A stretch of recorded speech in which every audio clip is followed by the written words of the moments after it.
a restaurant in Harlem. It was 2:15 p.m. on Friday, March 22nd, 1935, when Tommy Careful Benedetti, 39, the only survivor of Al Capone's 17-assassin death squad, sat down across from Ellsworth Bumpy Johnson to negotiate the terms of his own survival, making a decision that his colleagues from Chicago would have considered cowardice or betrayal, but that Benedetti understood was simply intelligent recognition of reality. The reality that Bumpy Johnson controlled Harlem so completely that any attempt to assassinate him was suicide, and that returning to Chicago alive to report this fact to Al Capone was infinitely more valuable than dying uselessly in New York like the 16 other men who'd already failed to complete their mission. Benedetti had spent the previous 3 days observing Harlem from a safe distance, staying in hotels in Midtown Manhattan rather than venturing into Johnson's territory, watching the neighborhood through binoculars and telephoto camera lenses, trying to gather intelligence about Johnson's routines and vulnerabilities without exposing himself to the kind of detection that had gotten his colleagues killed, and what Benedetti observed during those 3 days of careful reconnaissance convinced him that the mission was fundamentally impossible.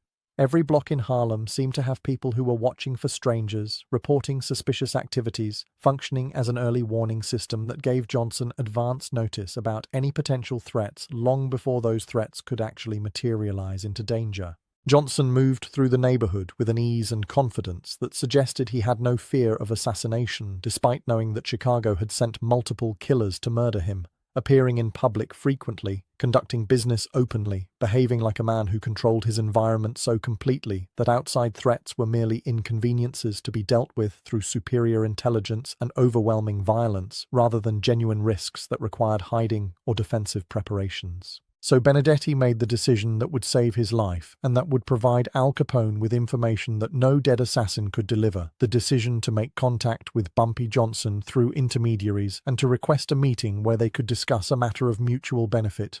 A meeting that began with Benedetti explaining that he'd been sent to kill Johnson, but that after observing what happened to 16 other assassins, he'd concluded that personal survival was more important than completing an impossible mission for an employer who didn't understand the actual situation in Harlem. Harlem, New York. It was 11:47 post-meridium on Thursday, March 14, 1935. When the first of Al Capone's 17 hired killers stepped off the 20th Century Limited at Grand Central Terminal, carrying nothing but a leather suitcase, a loaded .45 caliber pistol concealed beneath his wool overcoat, and instructions that had been delivered to him personally by Frank Nitti in a smoke-filled back room of the Lexington Hotel in Chicago exactly 72 hours earlier. Kill Ellsworth Raymond Johnson, the man they call Bumpy, the upstart Harlem numbers runner who had the audacity to publicly humiliate one of Al Capone's most trusted couriers during a cash collection dispute at the Cotton Club 2 weeks prior, or don't bother coming back to Chicago alive. The man who stepped onto the platform that Thursday night, Vincent Knuckles Moretti, 34 years old in March 1935, was a professional killer who'd worked for the Chicago outfit since 1926, who'd personally carried out at least 19 confirmed murders for Capone's organization, who'd survived the violent beer wars of the late 1920s through a combination of ruthless efficiency and an almost supernatural ability to anticipate ambushes, and who had never failed to complete an assignment in 9 years of working for the most powerful crime syndicate in America. What Moretti didn't know, what none of the 17 men Al Capone sent to New York between March 14th and March 20th, 1935 knew, was that they were walking into a trap more sophisticated and more deadly than anything Capone's organization had ever encountered, orchestrated by a Harlem gangster whose intelligence, street networks, and tactical brilliance would cost the Chicago outfit 16 men, millions of dollars in lost prestige, and the permanent end of any dreams Capone harbored of expanding his empire into Harlem's lucrative numbers rackets. The conflict that led to Capone sending 17 assassins to kill Bumpy Johnson began innocuously enough on Saturday, February 23, 1935, at the Cotton Club on West 142nd Street and Lenox Avenue, the legendary Harlem nightclub that catered to wealthy white patrons who came uptown to hear Duke Ellington's orchestra, to watch the most beautiful black dancers and performers in New York, and to engage in the kind of illicit activities, gambling, bootleg liquor, despite the ongoing prohibition, prostitution, that made Harlem simultaneously dangerous and irresistible to Manhattan's elite seeking thrills they couldn't find in their respectable downtown neighborhoods. On that particular Saturday evening, the Cotton Club was hosting a special performance by Cab Calloway and his orchestra, and the club was packed with more than 400 patrons, including several minor celebrities, business executives, politicians, and members of various criminal organizations who had come to enjoy the entertainment and to conduct the kind of business that required neutral territory where multiple gangs could gather without immediate violence. Among the patrons that evening was Anthony Big Tony Marcello, 41 years old in February 1935, a Chicago outfit enforcer who served as one of Capone's most reliable couriers for transporting cash between Chicago and various East Coast operations, and who had traveled to New York carrying approximately $75,000 in cash that Capone was investing in a bootlegging partnership with Lucky Luciano, the rising star of New York's Italian crime families, who controlled most of Manhattan's organized criminal activities outside of Harlem. Marcello was supposed to deliver the cash to one of Luciano's representatives at a prearranged location, but he decided to stop at the Cotton Club first, partly because he'd heard Cab Calloway was performing and wanted to see the famous bandleader in person, partly because he enjoyed the exotic appeal of Harlem's nightlife, and partly because Big Tony Marcello was an arrogant man who believed his association with Al Capone made him untouchable anywhere in America, immune to the kind of street-level criminal activity that might threaten lesser men who foolishly carried large amounts of cash through dangerous neighborhoods. Marcello sat at a table near the stage drinking bootleg whiskey that cost 3 times what it would have cost in a Chicago speakeasy, watching the dancers perform, making crude comments about the black women on stage that were loud enough to be overheard by neighboring tables, and generally behaving like a man who owned the place, despite being a guest in territory that belonged to neither Capone nor Luciano, but rather to the various black gangsters who controlled Harlem's indigenous criminal operations, most notably Stephanie St. Clair, the legendary Madam Queen who ran the numbers rackets, and her most dangerous enforcer, the man who would soon become the greatest threat Al Capone never anticipated, Ellsworth Bumpy Johnson. Bumpy Johnson was at the Cotton Club that Saturday night, according to 7 witnesses who spoke with the Harlem Observer between February 25th and March 2nd, 1935, not because he particularly enjoyed the performances that the club staged primarily for white audiences, but because he was meeting with several of his own associates to discuss protection arrangements for numbers operations in the western sections of Harlem, territories where Dutch Schultz, the violent and unpredictable Jewish gangster who was attempting to muscle into Harlem's gambling businesses, had been making aggressive incursions that threatened Madame St. Clair's empire and required Bumpy's tactical response. Johnson, 29 years old in February 1935, was already developing the reputation that would eventually make him the most powerful black gangster in American history, a man whose intelligence was matched only by his willingness to use extreme violence when necessary, who had killed at least 12 men by that point in his career, who had survived multiple assassination attempts by Dutch Schultz's organization, and who was fiercely protective of Harlem as territory that belonged to black gangsters and that should not be surrendered to white criminals from downtown Manhattan or Chicago or anywhere else, regardless of how powerful those organizations might be. The confrontation between Marcello and Johnson occurred at approximately 1:15 ante-meridiem on Sunday, February 24, 1935, according to witnesses present in the Cotton Club that night. Marcello, who was drunk by that point, having consumed at least 8 glasses of whiskey over the course of 4 hours, according to estimates from the bartender who served him, decided he wanted to use the men's restroom, which was located near the back of the club, past the tables where Bumpy Johnson and his associates were conducting their meeting.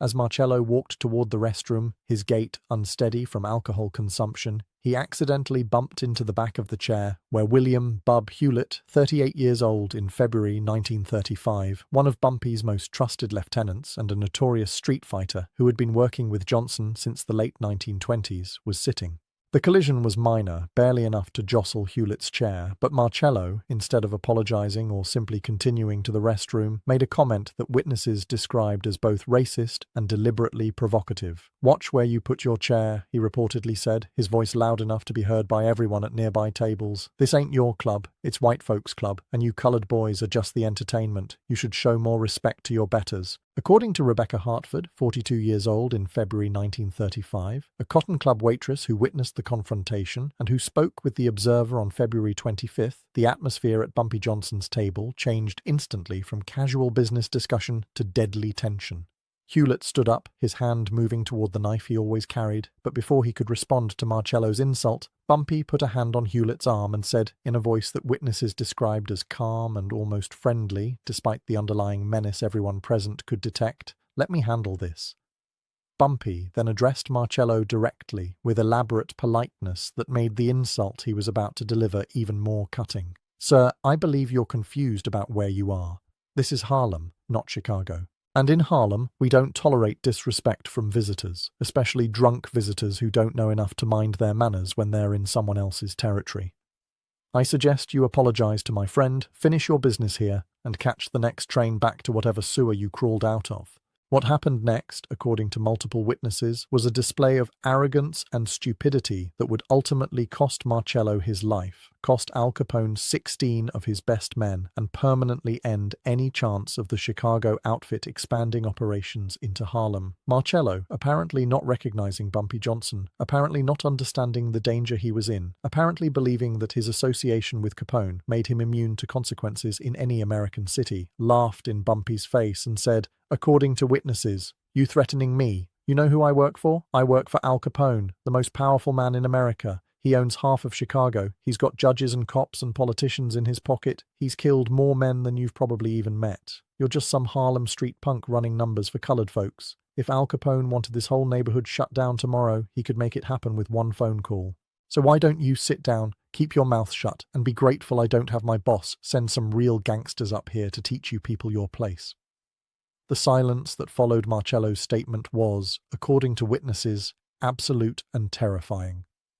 The band continued playing, the dancers continued performing on stage, but at the tables surrounding Bumpy Johnson's position, everyone stopped talking, stopped drinking, stopped moving, waiting to see how Johnson would respond to being threatened, insulted, and publicly disrespected by a Chicago gangster who had just made the catastrophic mistake of invoking Al Capone's name as if it carried weight in territory that Bumpy Johnson considered his to protect. Bumpy stood up slowly, walked around the table until he was standing directly in front of Marcello, close enough that Marcello could smell the cologne Bumpy always wore, close enough that witnesses could see the expression on Bumpy's face, which several people described as a smile that was more frightening than any display of anger could have been, and said in a voice that was conversational and almost gentle, despite the words he was speaking, "Tell you what, since you work for such a powerful man, since Al Capone is so important and so dangerous, I'm going to give you a choice. You can apologize to my friend right now for bumping into his chair and insulting him, and I'll let you leave here with all your fingers and all your teeth. Or you can continue being disrespectful, and I'll take the $75,000 I know you're carrying in that suitcase,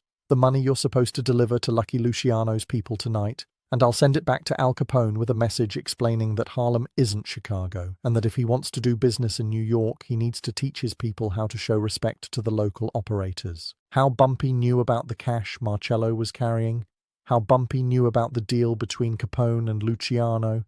has been a subject of speculation among organized crime historians for decades.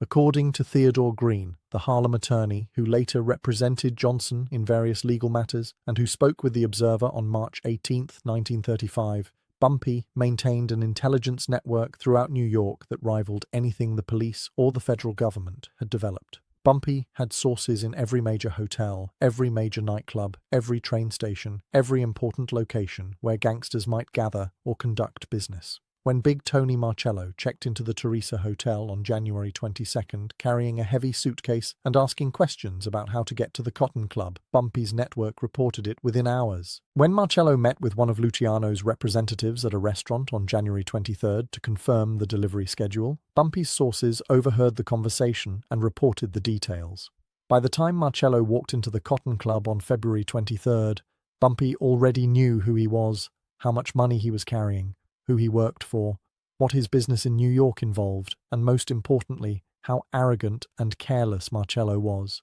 which made him an ideal target for the kind of public humiliation that Bumpy used to establish his authority and to send messages to other organizations about the cost of disrespecting Harlem's indigenous gangsters. Marcello, confronted with Bumpy's knowledge about the cash and the deal with Luciano, and confronted with the fact that he was surrounded by Bumpy's associates in a club where he had no backup and no protection, made what witnesses described as an extremely poor decision. He reached inside his coat, apparently intending to draw the pistol he carried in a shoulder holster, apparently believing he could threaten or even shoot Bumpy and escape the situation through violence. He never got the gun clear of the holster. According to witnesses, Bumpy moved with speed that seemed impossible for a man who'd been standing casually just seconds before,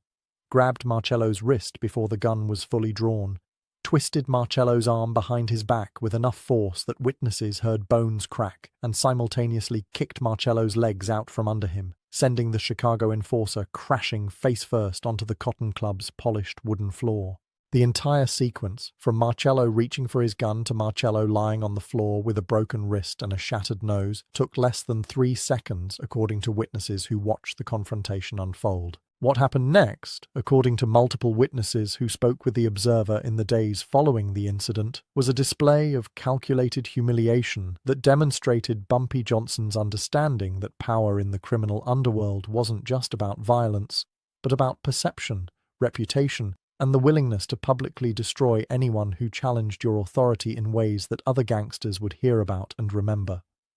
Bumpy ordered his associates to search Marcello, and they removed the pistol, removed the leather suitcase containing the $75,000 in cash, removed Marcello's wallet containing his identification and additional cash, removed even Marcello's expensive watch and diamond ring, leaving the Chicago enforcer lying on the floor with nothing but his clothing and his injuries. Bumpy then addressed the entire Cotton Club, speaking loudly enough that everyone in the venue, patrons, performers, staff, could hear every word he said. "This man," Bumpy announced, pointing at Marcello, who was struggling to sit up despite his broken wrist and bleeding nose, came to Harlem representing Al Capone, representing Chicago, and he thought that meant he could disrespect the people who actually live here, the people who actually run things here, the people who've built these businesses and protected these neighborhoods, while Chicago gangsters were still trying to figure out how to run speakeasies without killing each other every week. He thought Al Capone's name would protect him in Harlem. He was wrong. I'm taking his money, all $75,000 that Capone sent him to deliver to Lucky Luciano, and I'm keeping it as payment for the disrespect he showed to my people, and I'm sending him back to Chicago with a message for Al Capone. Harlem isn't for sale, Harlem isn't part of your empire, and if Al Capone has a problem with that, he's welcome to come to Harlem personally and discuss it with me. Until then, any of Capone's people who come to this neighborhood better show proper respect, or they'll end up like this fool, beaten, robbed, and humiliated in front of 400 witnesses. Bumpy then had his associates drag Marcello out of the Cotton Club and dump him on the sidewalk outside, where he was discovered approximately 20 minutes later by a police officer who called an ambulance to transport him to Harlem Hospital for treatment of his injuries. According to hospital records obtained by the Observer, Marcello was treated for a broken wrist, a fractured nose, 2 broken ribs from where he'd hit the floor, multiple contusions, and what the attending physician described as extreme psychological distress, manifesting as incoherent rambling about revenge and what would happen when his boss found out what had happened to him. Marcello was released from the hospital on February 25th, immediately took a train back to Chicago, and according to sources within the Chicago outfit who spoke with the Observer on condition of anonymity, arrived at the Lexington Hotel on February 26th, looking like he'd been beaten with a baseball bat, still wearing the same clothes he'd been wearing at the Cotton Club because Bumpy's people had stolen everything else, including his suitcase and his money, and carrying a message that he was terrified to deliver but that he knew would result in his death if he tried to conceal it. Al Capone needed to know that a Harlem gangster named Bumpy Johnson had robbed him of $75,000, had publicly humiliated one of his top enforcers, and had sent a message that Chicago had no authority in Harlem and should stay out of New York's black neighborhoods if Capone valued the lives of his men. Wednesday, February 27th, 1935. You're telling me some colored gangster in Harlem took my money and disrespected my organization. Al Capone, 36 years old in February 1935, was already past the peak of his power by that point in his criminal career, though he remained the most feared and most recognized gangster in America, a man whose organization controlled illegal alcohol, gambling, prostitution, and various other criminal enterprises throughout Chicago and the Midwest, a man who'd ordered the deaths of hundreds of rivals during the beer wars of the late 1920s. A man whose name was synonymous with organized crime at a level that made him simultaneously famous and despised, celebrated in some circles and hunted by federal agents who'd finally found a way to prosecute him through tax evasion charges that would ultimately send him to prison in 1932, though in February 1935 he was still nominally in control of the Chicago outfit despite the increasing attention from law enforcement. Capone listened to Marcello's account of what had happened at the Cotton Club with an expression that witnesses later described as frighteningly calm, the kind of calm that anyone who knew Capone recognized as more dangerous than any display of rage. Because when Al Capone was calm in the face of disrespect or betrayal, it meant he was already planning exactly how he would destroy whoever had crossed him. According to Frank Nitti, who was present during the meeting when Marcello reported the Cotton Club incident and who spoke with associates who later provided information to the Observer in March 1935, Capone asked Marcello to repeat the story 3 times, asking specific questions about Bumpy Johnson, about how many men were with him, about whether Marcello had any opportunity to fight back or escape, about the exact words Bumpy had used when sending his message to Capone.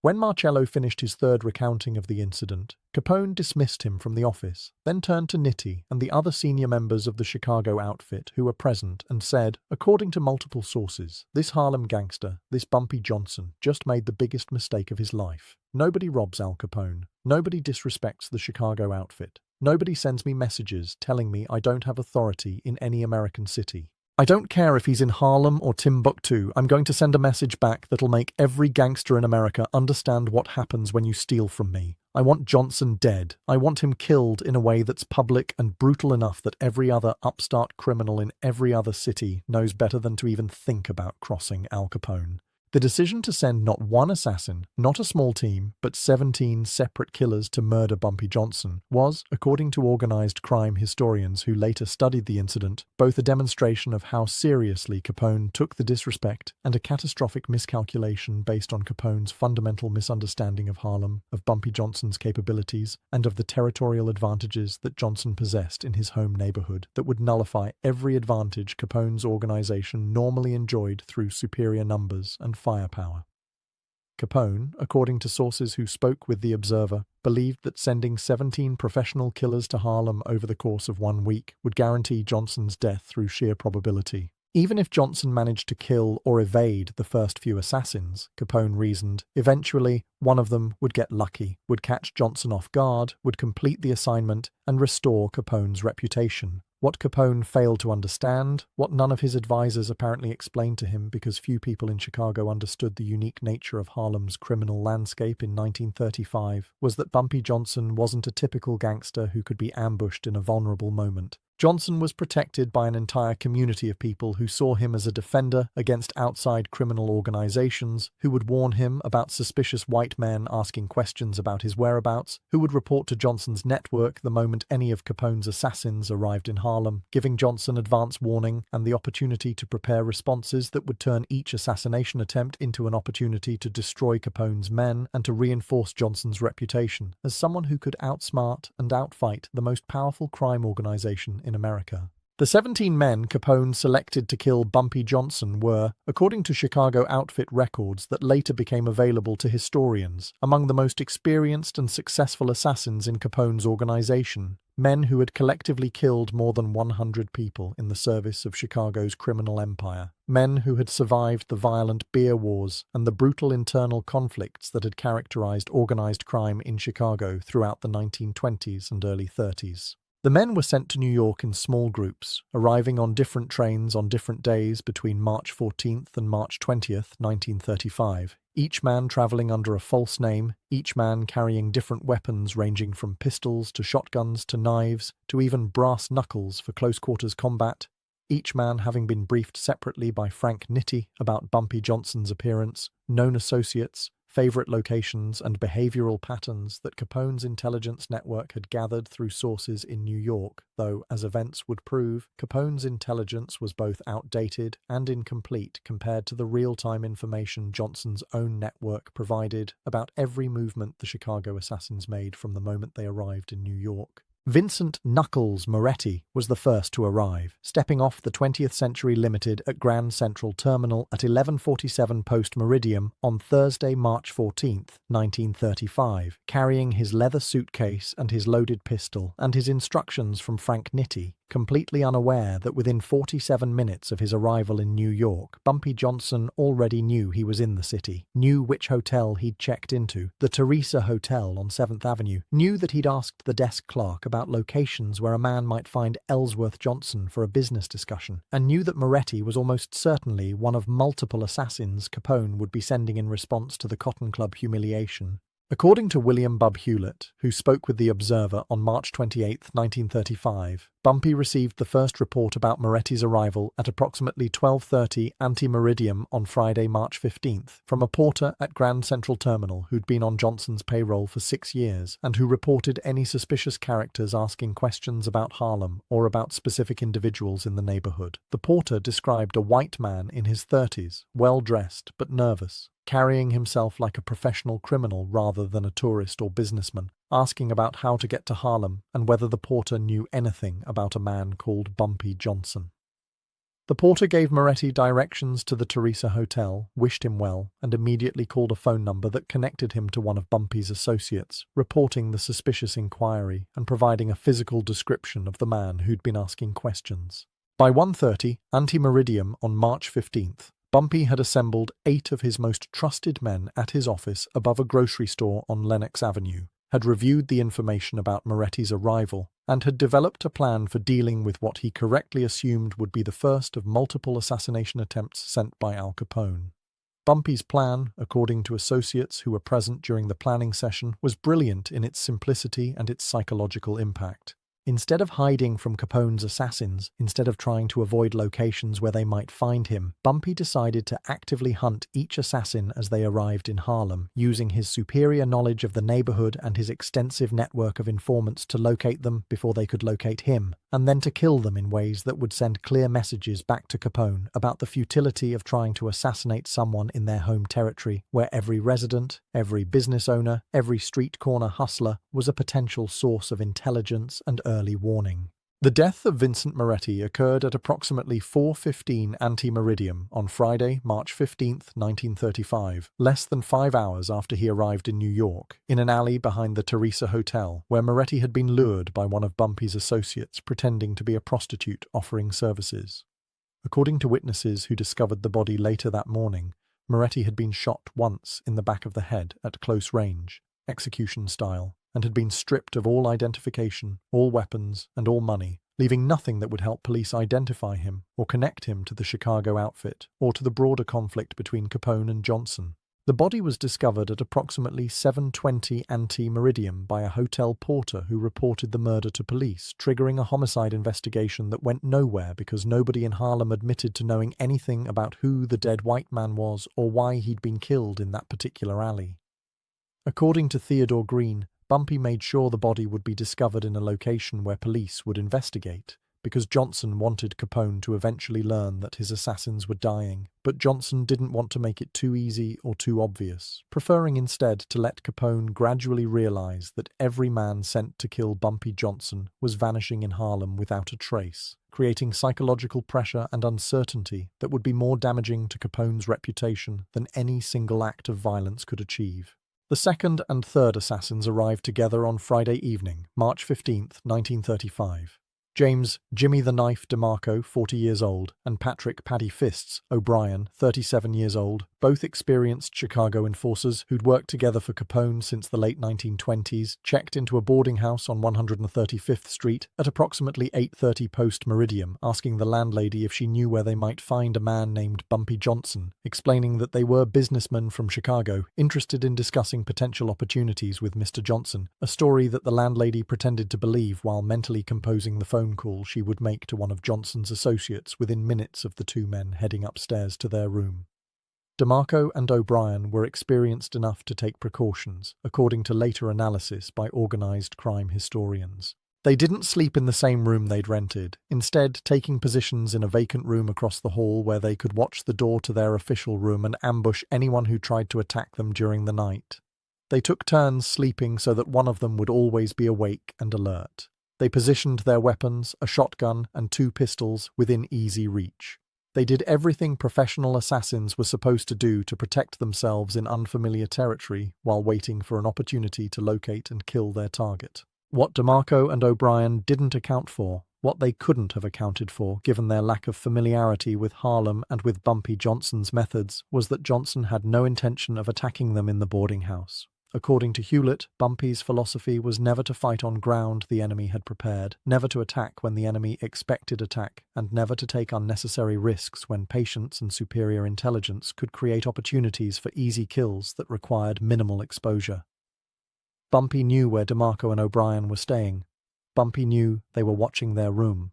Bumpy knew they would be alert and dangerous at night. So Bumpy did nothing on Friday night, allowing them to stay awake watching a room where nothing happened, allowing them to exhaust themselves maintaining security protocols that proved unnecessary, allowing them to become complacent when the expected attack never materialized. Saturday morning, March 16th, 1935, DeMarco and O'Brien left the boarding house at approximately 9:40 ante-meridium, having spent an uncomfortable night staying alert for an attack that never came, and began walking through Harlem asking questions about Bumpy Johnson's whereabouts, visiting various businesses and clubs and pool halls where Johnson was known to spend time, showing Johnson's photograph that they'd obtained from Chicago outfit intelligence sources, offering money for information about where they could find their target. According to multiple witnesses who spoke with the Observer between March 23rd and March 30th, 1935, every person DeMarco and O'Brien approached with questions about Bumpy Johnson gave them false information, sent them to wrong addresses, directed them to locations where Johnson hadn't been in weeks, and immediately reported the two suspicious white men to Johnson's network, providing detailed descriptions of their appearance, their weapons, and their stated intentions. By noon on Saturday, Bumpy knew exactly where DeMarco and O'Brien had been, what questions they'd been asking, what information they'd been given, and most importantly, he knew they would be returning to the boarding house that evening, frustrated and tired after spending all day searching unsuccessfully for a man who'd been following their movements from a safe distance the entire time. The deaths of DeMarco and O'Brien occurred at approximately 6:45 post-meridium on Saturday, March 16th, as they were walking back to the boarding house after a fruitless day of investigation. According to witnesses who observed the incident from windows overlooking the street, two cars pulled up alongside DeMarco and O'Brien on 137th Street between Lenox and 7th Avenue, a relatively quiet residential block where few people were outside at that particular moment.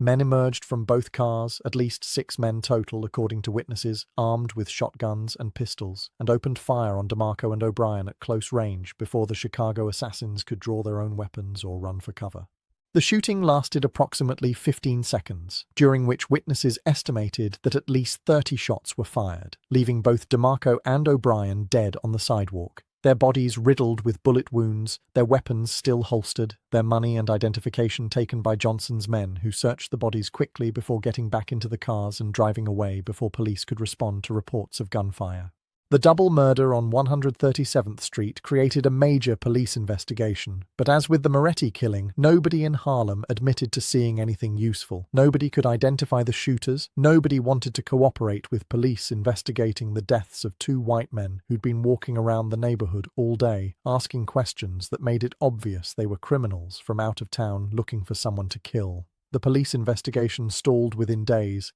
classified as an unsolved gang killing that would remain open but inactive in departmental files. According to Theodore Green, this was exactly what Bumpy wanted. Police attention that wouldn't lead anywhere, media coverage that would report the deaths without understanding their significance, and most importantly, news that would eventually reach Al Capone in Chicago, informing him that 3 of his 17 assassins were dead within 48 hours of arriving in Harlem, killed by an organization that was better informed, better prepared, and more ruthless than Capone had anticipated. Monday, March 18th, 1935, brought the 4th through 7th assassins to New York. Robert Bobby Knuckles Santelli, 32 years old, Michael Mickey Guns Torino, 36 years old, Joseph Joey the Snake Colombo, 29 years old, and Carlo the Hammer Benedetto, 41 years old, arrived on the morning train from Chicago at 8:20 ante-meridium, checking into the Hotel Teresa as businessmen visiting New York for legitimate purposes, spending Monday afternoon separately scouting locations where Bumpy Johnson had been reported to conduct business, gathering in one of their hotel rooms Monday evening to compare notes and plan their approach for locating and killing a target who had so far proven extremely elusive. According to sources within the Chicago outfit who later provided information to organized crime historians, these 4 men represented some of Capone's most capable operatives, experienced killers who'd survived years of gang warfare through a combination of caution, violence, and tactical intelligence that had kept them alive when dozens of their contemporaries had been killed by rivals or arrested by police. What Santelli, Torino, Colombo, and Benedetto discovered during their Monday reconnaissance was deeply troubling, according to accounts they sent back to Chicago via telegram Monday evening. Every person they approached with questions about Bumpy Johnson either claimed not to know who he was, or gave them obviously false information, or told them that Johnson had left New York weeks earlier and wasn't currently in Harlem, or became hostile and suggested the 4 white men leave the neighborhood before something unfortunate happened to them. More disturbing, according to the telegrams, was the sense that they were being watched constantly, that people on the street were paying attention to their movements. That information about their presence in Harlem was spreading faster than they could move through different locations, and that the man they were supposed to kill almost certainly knew they were looking for him and was preparing some kind of response. The telegrams requested guidance from Frank Nitti about whether they should continue the mission given the hostile intelligence environment, or whether they should return to Chicago and report that Harlem was more difficult territory than the outfit had anticipated. Nitti's response, according to Chicago outfit records, was uncompromising. Complete the mission regardless of difficulties. Kill Bumpy Johnson. Do not return to Chicago until the target is dead. Al Capone's reputation depends on eliminating this threat and demonstrating that nobody who steals from the outfit or disrespects our organization survives the consequences. The 4 men received Nitti's orders Tuesday morning, March 19th, and according to later accounts, made the decision that they would attempt to ambush Johnson at his office above the grocery store on Lenox Avenue, a location they'd identified through their reconnaissance as a place where Johnson spent significant time and where he might be vulnerable to a coordinated assault by multiple armed men attacking simultaneously from different directions. The plan was sound in theory. The 4 assassins would approach the grocery store from different directions Tuesday evening, posing as ordinary pedestrians. At exactly 7:30 post-meridium, when Johnson was likely to be in his office conducting business, they would simultaneously enter the building, fight their way past any guards or associates, and kill Johnson before he could escape or organize a defense. The plan failed in practice because Bumpy Johnson knew about it approximately 6 hours before it was scheduled to happen. Having been informed by his network that 4 white men had been asking specific questions about the grocery store, about its entrances and exits, about what time Bumpy typically arrived and left, about how many people worked there and whether they were armed, questions that made it obvious the 4 men were planning some kind of attack on that location. Tuesday, March 19th, 1935, 7:15 post-meridium. Bumpy Johnson was not at his office above the grocery store when Santelli, Torino, Colombo, and Benedetto began their synchronized approach to the building.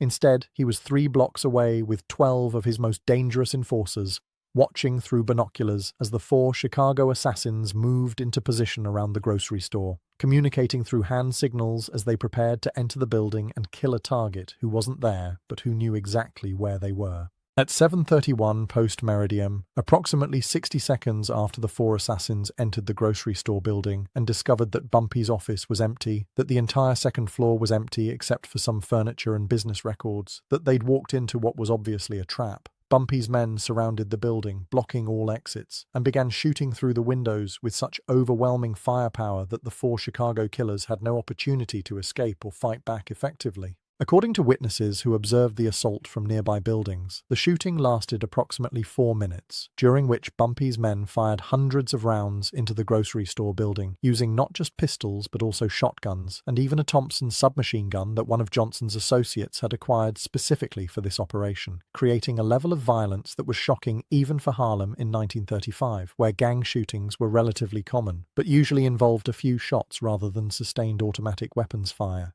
When the shooting stopped, Bumpy's men entered the building and found all 4 Chicago assassins dead, their bodies torn apart by the massive amount of gunfire that had struck them, their weapons barely used because they'd had almost no opportunity to return fire against attackers who'd positioned themselves outside the building and who'd maintained such overwhelming volume of fire that the 4 men inside had been forced to stay behind cover trying to survive rather than attempting any offensive response. The grocery store shooting created enormous police attention, with homicide detectives spending days investigating what appeared to be a massacre, trying to identify the 4 dead white men, trying to understand why they'd been in that building, trying to locate witnesses willing to testify about who had carried out the attack. As with the previous killings, the investigation produced no useful results. The 4 bodies remained unidentified for weeks because Bumpy's men had removed all identification and personal effects before police arrived. No witnesses admitted to seeing the actual shooting, despite the fact that it occurred on a busy commercial street where dozens of people were present.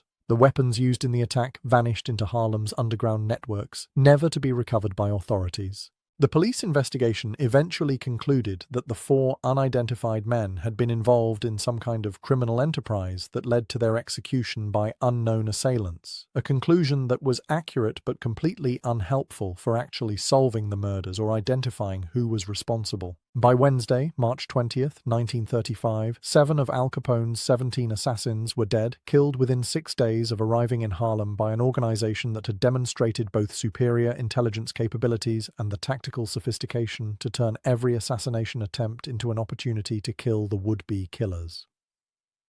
According to sources in Chicago who later spoke with The Observer, Frank Nitti began receiving fragmentary reports Wednesday morning about men who'd been sent to kill Bumpy Johnson but who'd stopped communicating, about telegrams that were no longer being answered, about concerns from the remaining assassins who were in New York but who were reporting that the situation in Harlem was far more dangerous than they'd been led to believe. Nitti apparently attempted to keep information about the failures from reaching Capone immediately, hoping that some of the remaining 10 assassins would manage to complete the mission and restore the outfit's reputation before Capone learned how badly the operation was failing. The remaining 10 assassins were in New York by Wednesday evening, having arrived in smaller groups throughout the week, and Nitti sent urgent communications Wednesday night instructing them to coordinate their efforts, to work together as a unified team rather than as individual operators, to use their combined strength and experience to locate and kill Bumpy Johnson before the situation deteriorated further.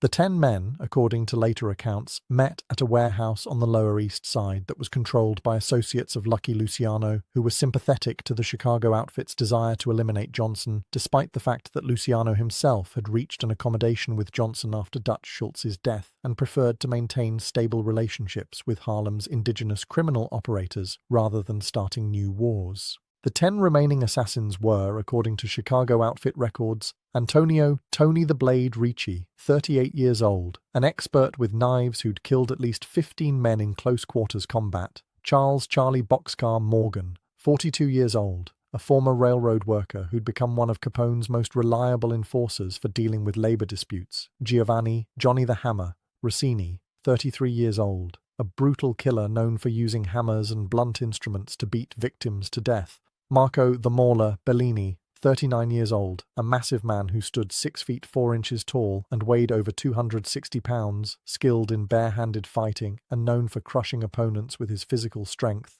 Salvatore Sally Gunshots Romano, 31 years old, an expert marksman who'd killed at least a dozen men with precise long-distance rifle shots;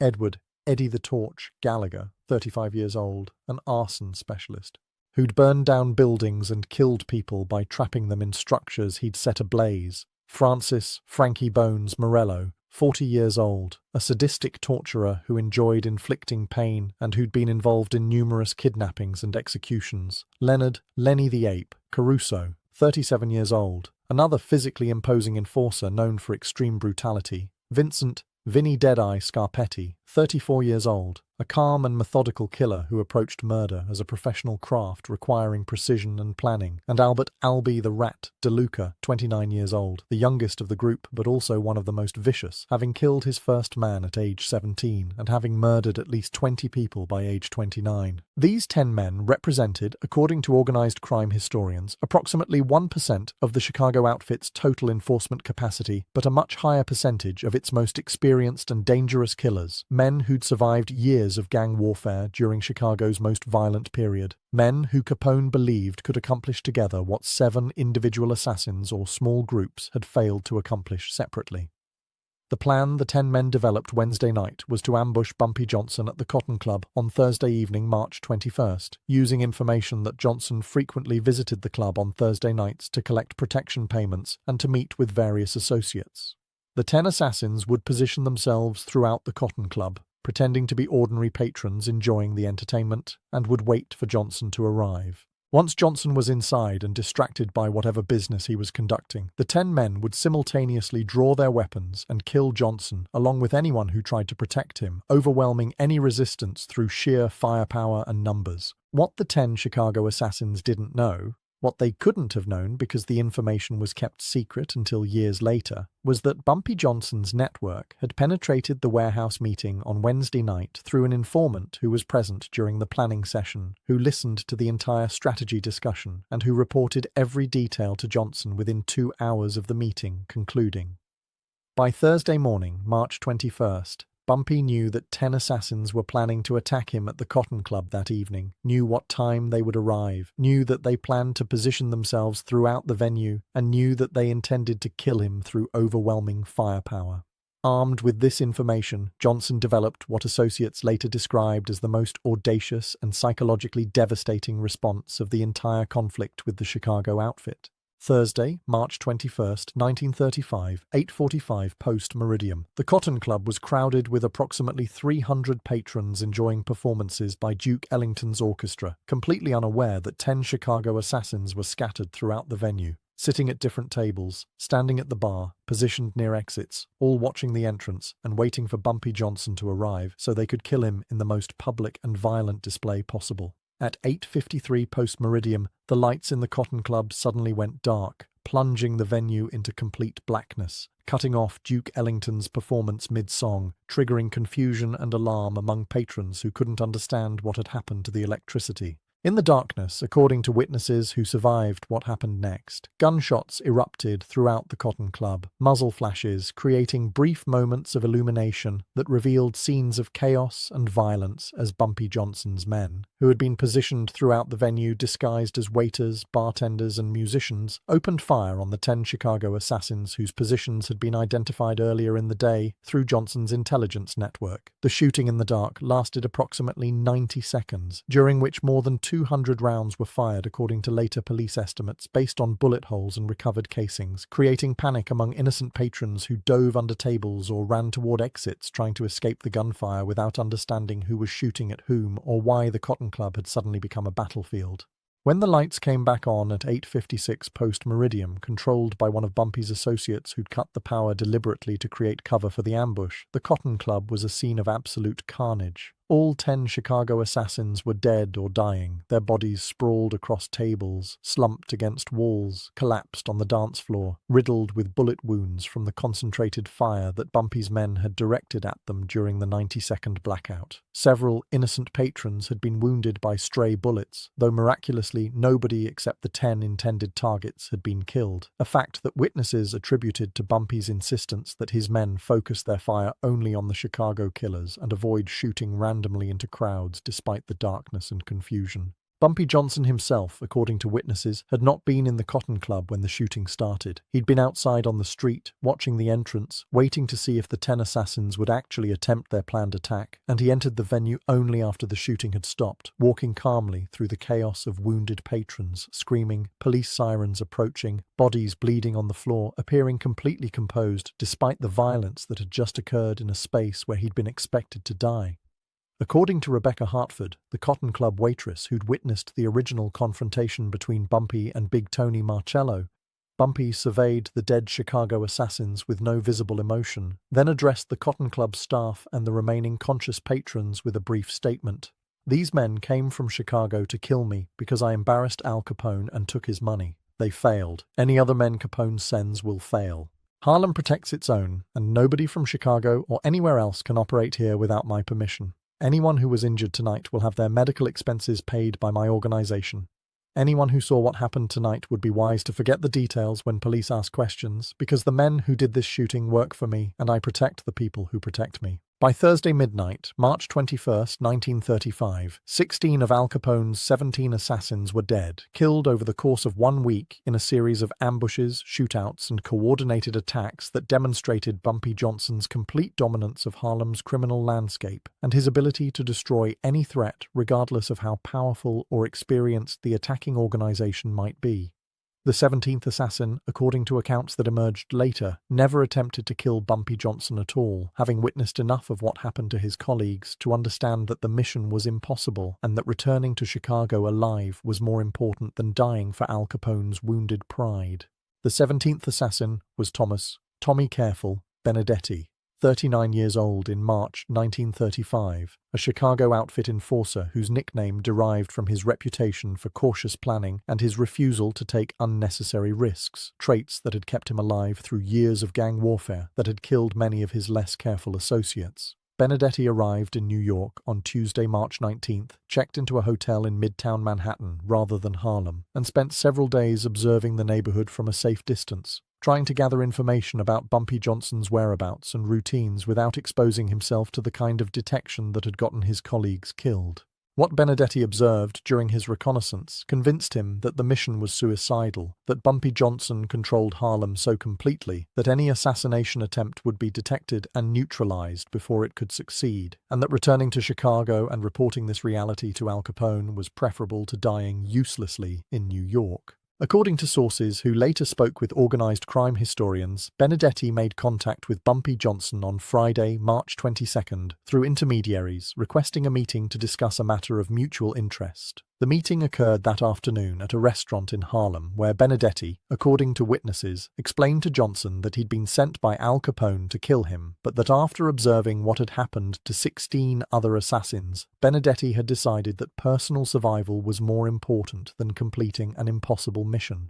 Benedetti proposed a deal. He would return to Chicago and deliver a message to Capone personally. A message directly from Bumpy Johnson, explaining the situation and clarifying the terms under which Capone should consider the matter settled. In exchange, Johnson would allow Benedetti to leave New York alive and would provide information that Benedetti could use to explain to Capone why 16 professional killers had failed to complete their assignment.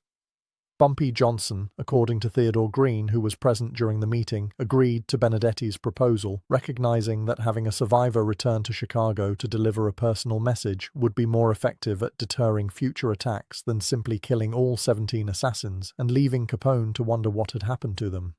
The message Johnson sent through Benedetti was, according to multiple sources, carefully crafted to be both diplomatic and threatening, acknowledging Capone's power while making clear that power didn't extend to Harlem, and that any future attempts to challenge Johnson's authority in his home territory would result in the same outcome that had just cost the Chicago outfit 16 experienced men. The message, as recorded by associates who heard Johnson dictate it, read as follows: Mr. Capone, I respect your organization and your reputation. Chicago belongs to you, and I would never presume to challenge your authority in your territory. But Harlem belongs to me. When your man Tony Marcello came to the Cotton Club and disrespected my people, I responded the way any man would respond to protect his reputation and his authority. I took the money he was carrying because disrespect has costs, and I sent him back to you with a message that apparently wasn't clear enough. You responded by sending 17 men to kill me. 16 of them are dead now, killed by my organization in my neighborhood where I have advantages you can't overcome no matter how many men you send. The 17th man, Thomas Benedetti, is alive only because he was smart enough to realize the mission was impossible and because I'm allowing him to return to Chicago to deliver this message personally. Consider this matter settled. I keep the $75,000. You accept that Harlem is my territory, not yours, and that I won't tolerate Chicago operators conducting business here without my permission. If you accept these terms, there will be no further conflict between our organizations. If you send more men to kill me, they will die, just like the first 16 died, and eventually you'll run out of men before I run out of ammunition and home field advantage. Choose wisely, Mr. Capone. Harlem isn't Chicago, and I'm not someone you can intimidate or eliminate through violence. Sincerely, Ellsworth Bumpy Johnson. Thomas Benedetti left New York on Sunday, March 24, 1935, carrying Bumpy Johnson's written message, carrying detailed information about how 16 Chicago assassins had been killed through superior intelligence and tactical planning, and carrying the personal understanding that Bumpy Johnson was far more dangerous and far more intelligent than anyone in the Chicago outfit had anticipated. Benedetti arrived in Chicago on Monday, March 25th, went directly to the Lexington Hotel, and requested an immediate meeting with Al Capone to deliver information about the New York operation that required Capone's urgent attention. According to sources present during the meeting, Capone listened to Benedetti's account with increasing anger and disbelief, unable to accept that 16 of his best men had been killed by a Harlem gangster he'd dismissed as an upstart who could be eliminated through overwhelming force. Capone demanded details about how the men had died, how Bumpy Johnson had managed to detect and kill professional assassins who should have been able to complete their mission through sheer numbers and experience. Benedetti explained about Johnson's intelligence network, about how every person in Harlem apparently reported to Johnson about suspicious white men asking questions, about how Johnson seemed to know where each assassin was and what they were planning before they could even locate him, about how Johnson had turned each assassination attempt into an opportunity to kill the assassins, about the final massacre at the Cotton Club where 10 men had been killed simultaneously in a coordinated ambush that demonstrated tactical planning beyond what anyone had expected from a black gangster operating in a relatively small neighborhood. Capone's response, according to sources, was initially rage at Benedetti for surviving when 16 other men had died, suspicion that Benedetti might be exaggerating Johnson's capabilities to excuse his own failure to complete the mission, demands that Benedetti return to New York and complete the assignment regardless of difficulties. But as Benedetti provided more details, showed Capone the written message from Johnson, explained the practical realities of trying to operate in hostile territory where the target controlled all intelligence and had unlimited support from the local population, Capone's anger gradually shifted from Benedetti to a broader understanding that the situation in Harlem was fundamentally different from anything the Chicago outfit had encountered before. According to Frank Nitti, who spoke with associates years later about the meeting, Capone eventually accepted that continuing to send assassins to Harlem would only result in more deaths and more damage to the outfit's reputation, that Bumpy Johnson had demonstrated capabilities that made him genuinely dangerous despite operating in a relatively small territory, and that the $75,000 lost to Johnson was a painful but manageable cost compared to the potential costs of an extended conflict that the outfit might not win. Capone decided, according to Nitti, to let the matter drop, to accept Johnson's message that Harlem was off-limits to Chicago operations, and to focus the outfit's attention on territories where they could operate more successfully without facing the kind of intelligence networks and community support that made Johnson nearly impossible to kill in his home neighborhood.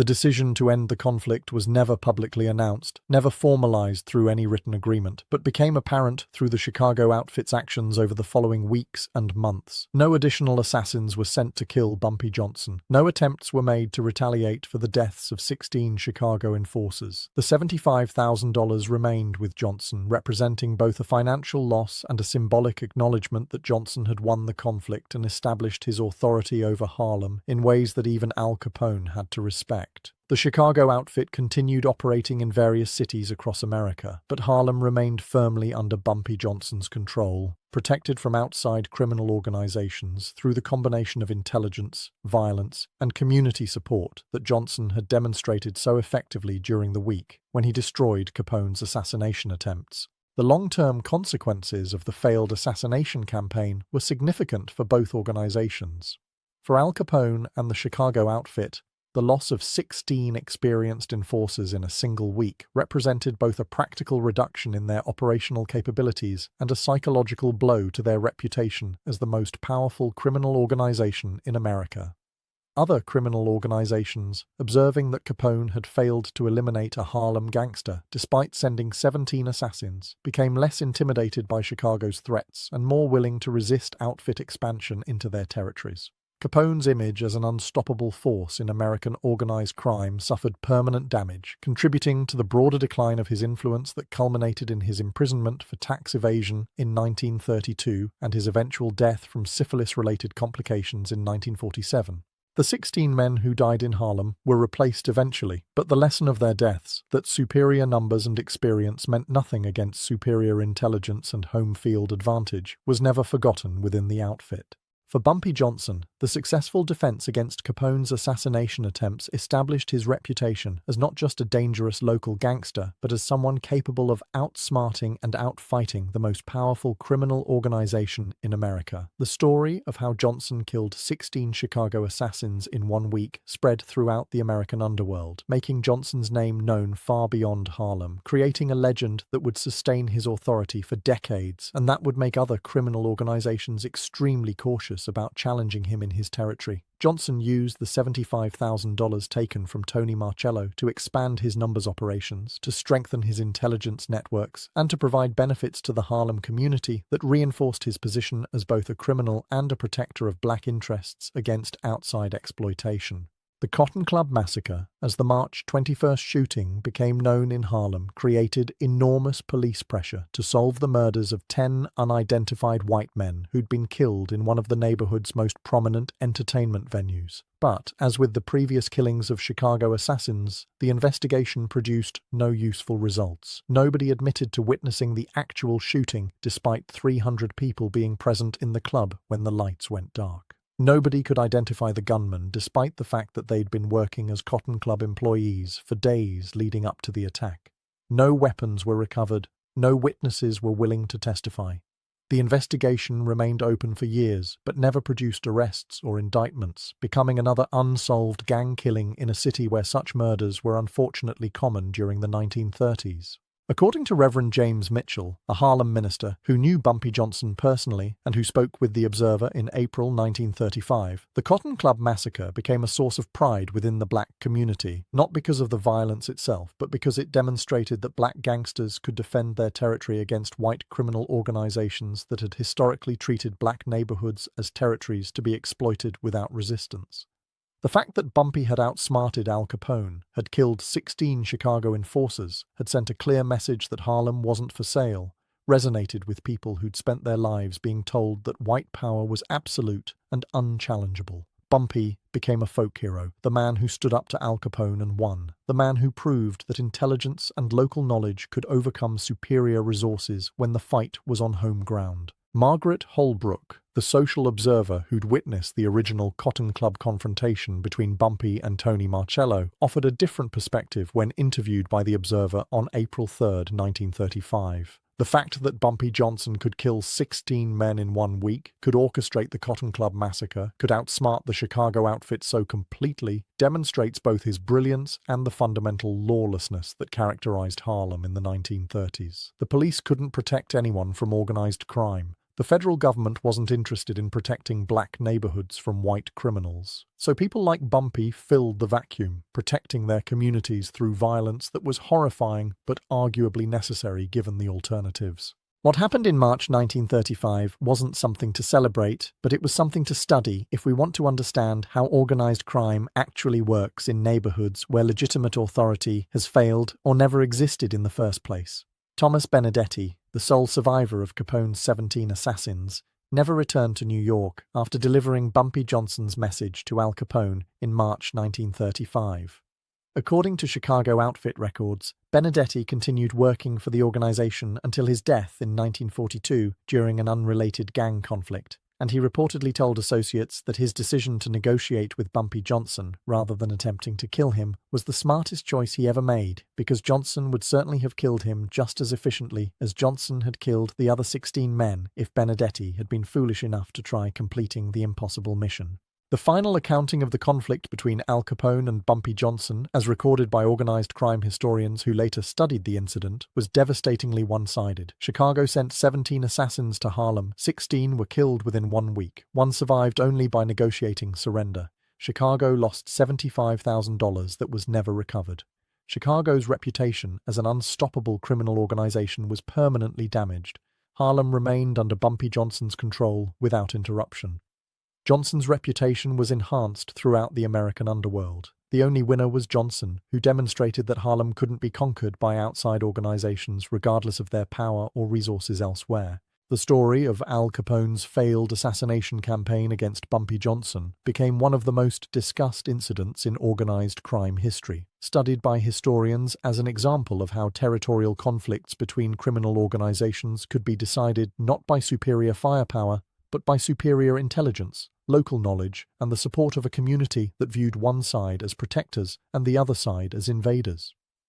The story was told and retold in Harlem for decades, becoming part of the neighborhood's collective memory about the time when their champion defeated America's most famous gangster, when Bumpy Johnson proved that black gangsters could compete with white crime syndicates on equal terms and win decisively when fighting on ground they controlled. Bumpy Johnson never publicly discussed the details of how he killed 16 Chicago assassins in March 1935. When contacted by The Observer requesting comment for this story, Johnson declined through his attorney Theodore Green, who issued a written statement on March 30, 1935.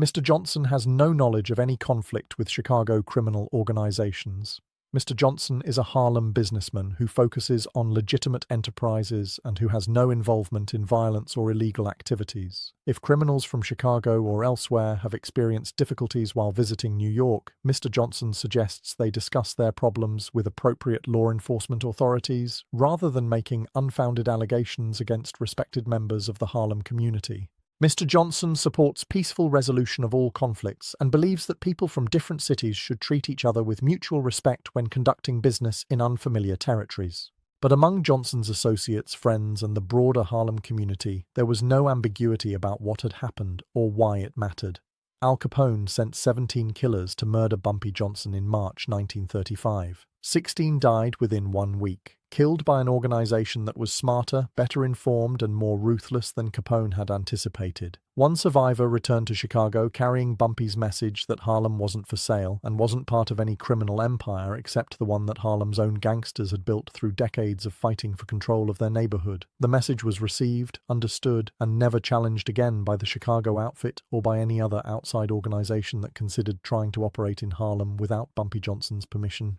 The Cotton Club reopened 2 weeks after the massacre, after extensive repairs to bullet damage and after the management implemented new security procedures designed to prevent similar incidents. Duke Ellington returned to perform, the dancers returned to the stage, the wealthy white patrons returned to enjoy Harlem's exotic entertainment, and the club continued operating successfully until it closed in 1940. But everyone who worked at the Cotton Club, everyone who performed there, everyone who patronized the venue after March 21, 1935, understood that the club existed only because Bumpy Johnson allowed it to exist, that Harlem's entertainment industry operated under Johnson's protection, and that anyone who threatened that arrangement would face the same fate as the 16 Chicago assassins whose bodies had been carried out of the Cotton Club that Thursday night, when the lights came back on and revealed the price of challenging Bumpy Johnson in his home territory. The lesson Al Capone learned, the lesson that Thomas Benedetti carried back to Chicago in March 1935, the lesson that spread throughout American organized crime in the months and years following the failed assassination campaign, was simple and absolute. Bumpy Johnson couldn't be killed in Harlem. His intelligence networks were too extensive, his tactical planning was too sophisticated, his community support was too strong, his willingness to use extreme violence was too demonstrated. Any organization that wanted to operate in Harlem had to work with Bumpy or stay out of Harlem entirely, because the alternative was what happened to Capone's 17 assassins, 16 deaths, and 1 humiliating surrender, broadcast to every gangster in America as proof that even the mighty Chicago outfit couldn't defeat a Harlem gangster who controlled his territory completely and who refused to bow to any power except his own judgment about what was best for his neighborhood and his organization. That was the real message of March 1935. The message that defined Bumpy Johnson's legacy for the next 33 years until his death in 1968. Harlem protected its own. Bumpy protected Harlem. And anyone who forgot those facts, anyone who came to Harlem thinking their power elsewhere meant power in that particular neighborhood, learned the lesson the hard way. The way 16 Chicago assassins learned it during 1 week when Al Capone discovered that sending killers to murder Bumpy Johnson was easy, but bringing those killers home alive was impossible.